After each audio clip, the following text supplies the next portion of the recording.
Germantown is one of Nashville's premier historic neighborhoods. Located just blocks north of downtown Nashville, this historic area dates back to the early years of Nashville's existence. Today, This land north of Nashville, and even going back to before Nashville was settled, he got his just rewards for helping out in the American Revolution. And as Nashville grew, this was the first kind of suburb, I guess, and the wealthy German merchants who had shops downtown basically came out and settled and built homes out here and kind of started the community. Germantown has an interesting mix of very large homes next to smaller homes and infilled in the various lots around the neighborhood with cottages and so forth. So, the streets were gridded out, and it was, when you look at some of the older pictures of Germantown, it was kind of barren, cleared. German merchants, to get out of the hustle and bustle of the city, built homes out here and then finally moved their families out and settled it and started, they brought traditions with them of doing butchering and things like that, so raised livestock in backyards, and a lot of that went on, and I think the Newhoff meat packing plant down the way was an outgrowth of the German kind of way of life and what they were used to and the kind of things that they enjoyed. And so that's how it was initially established, and then it just grew from initially some rich folks moving out of town because they could and they could afford to, and then suddenly they were open. As Nashville grew, markets and things sprung up because they were so good at curing meats and doing what they did and bringing traditions over with them. Today, Germantown is a destination of interest for city dwellers, fine dining, and investors with a passion for historical preservation and redevelopment with character. To me, Germantown is kind of this almost undiscovered pocket. It's very walkable, it's dog friendly, the people are nice, there's a lot of good restaurants. It's a little different here. To me, it's a little more urban, and it shows a little more like, I lived out west for a while, and shows a little bit more like kind of that San Francisco quality. Germantown has everything that we wanted in a neighborhood and in a house, so we decided to stay. And that's what, just the quirkiness and unique nature of the neighborhood, but then also being trained as an architect, being this close to the city. When we first moved in, the block had not filled in at all, and so we had a wonderful view of the downtown skyline, and as you walk the streets you still have that view, and so being in close enough distance to walk to the Symphony, to the Titans game, to the Predators game, or do whatever you want to downtown. I mean, it's 12 blocks, so it's a bit of a haul, but certainly it's something I've done before. It's something I and we and other people that live in the neighborhood have done before and will continue to do.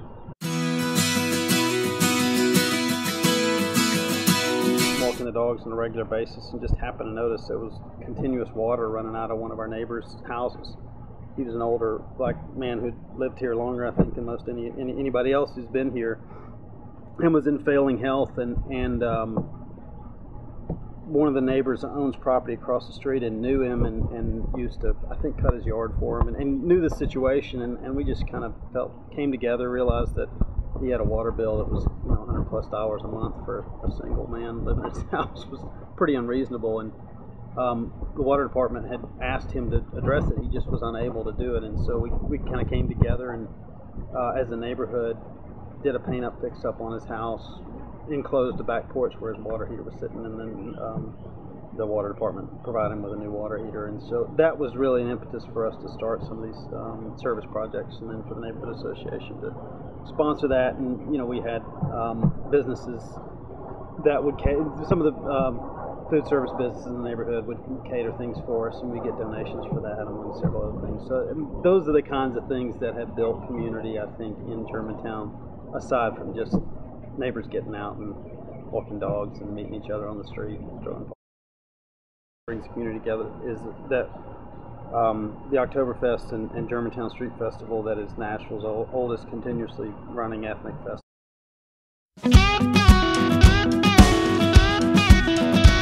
Conflicts just in terms of mainly traffic issues. We don't have, really what it's been in the past is just traffic issues and the conflict between running a business that has some level of distribution or high level of in and out traffic is really what's caused conflict, the most conflict in the past. And even now with streets being blocked and just things kind of coming and going, that conflict still occurs. There's some interstate noise. Nashville is not without its air quality issues. So I think that certainly has an effect on living this close to the city. Parking has become an issue. Parking certainly different from traffic. Traffic I don't see as, you get the busy times through the day of early rush hour times. We see more traffic in the neighborhood during those times. 3rd Avenue, a couple blocks over, is an artery in and out that connects around the Metro Center and Rosa Parks and Jefferson Street, which kind of are boundaries of the neighborhood, are higher volume traffic. But beyond that, we don't have just a tremendous amount of traffic. The gridded streets make it really easy to get around and get downtown or take alternate routes to get to various other in-town neighborhoods. There is some spot industrial zoning, and those businesses were here, prior to when many of the people that call Germantown home now were here. It's just something it kind of comes with it, and you have to deal with those things. And this is one of the neighbors, and this is something that I can see and hear on a daily basis. And Cumberland Machine has been here longer than I have, and they're not a bad neighbor at all. They do employ lots of folks, and it's a very technical machine die and tool place. They bring in heavy duty machinery and repair it for very specific machining that goes on inside both these buildings here. And this is an example of a business that owns, I'd say, almost a little less than half of this block, and then about a third of the adjoining block. And as a business like this survives kind of across the alley, and there's a little bit of conflict with that, but not much. Walk the dog on a regular basis, a couple of times a day, so that you get out and experience the park and walk the neighborhood in that regard. And with a young child, they need exercise too, and the yard's limited for that. So we utilize the parks around going to and from the farmers market, which is a close amenity, and the grocery store and the drugstore is certainly something that is right close by.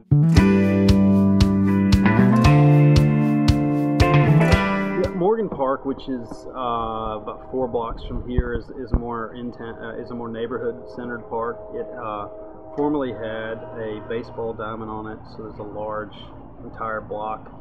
They've taken down the backstop, and it's completely planted with grass. But often, there are organized football practice, or it's used as a metro park and open to the public. So there's organized football practice, or there's a guy that comes down on a regular basis and hits golf balls, and so it's utilized as that. And then there's a community center on the other side of 4th Avenue that has racquetball, indoor sports basketball and an outdoor basketball court, play equipment for the kids. There's a fountain that was installed in the recent past, and it's more shaded, sort of meandering park space that's down there as well. And was once actually, there's a monument there. It was once a place that a lot of older Nashvillians would recall was where people went and got sulfur water, which is kind of part of the Sulphur Dell. It was an open spring with a pump that people would come and get their sulfur water, which had healing properties, and there's so that was kind of a Nashville thing, North Nashville thing. The Bicentennial Mall, which was obviously built to recognize the state's bicentennial, is right close, and the Caroline with the bells is a nice thing that you can hear just every 15 minutes, and then on the hour the bells will go. The water, the Tennessee Rivers water park that's down there was fun. Our daughter used to go in her swimming trunks, and we'd go down there and hang out, and the dog obviously would cool off on a hot summer day in that. And it's a nice amenity just to have. Things that have happened in the recent past are larger multiple units, whether and there's been a nice variety. Some are really close to the street at a corner where some of the infill has allowed for businesses, hot dog shop and an art gallery and a haircutting place and those types of things with apartments above or condos above. And then the conversion of Worthen has been a really nice boon to a number of rooftops in the neighborhood. Yeah, this one that's currently under construction is about 2/3 of the block. There'll be some commercial first floor restaurant, I think, is planned, and then there's also apartments, a few single family private residences, and then there'll be some live work units that kind of fill from here to the building that's currently wrapped under construction there. And I think that's an example of this was trying to remember exactly. Oh, there was an electrician's company that formerly operated on this site and had kind of a gravel laydown and parking yard, and then a concrete block building, kind of where that building's going now. And as that was sold and turned over, so that, as I referred to, I guess in earlier in our conversation, is indicative of the kind of things, the kind of development that's happening in the neighborhood, and I think that will continue to happen as those things change or as ownership changes. Like a one-story concrete block building that is now, I think there's probably like 25 units there in that development, and then another 10 here, and of course you've got the 3 businesses. So again, it's a nice, one of the nicer kind of closer knit streets. I'd say this is unusual, I guess, for Nashville, and that there aren't many streets that are like this, where you've got tall buildings and both residences and businesses mixed use in this close proximity to the street edge. So it's a nice thing. One of the things I think that's unique to Germantown.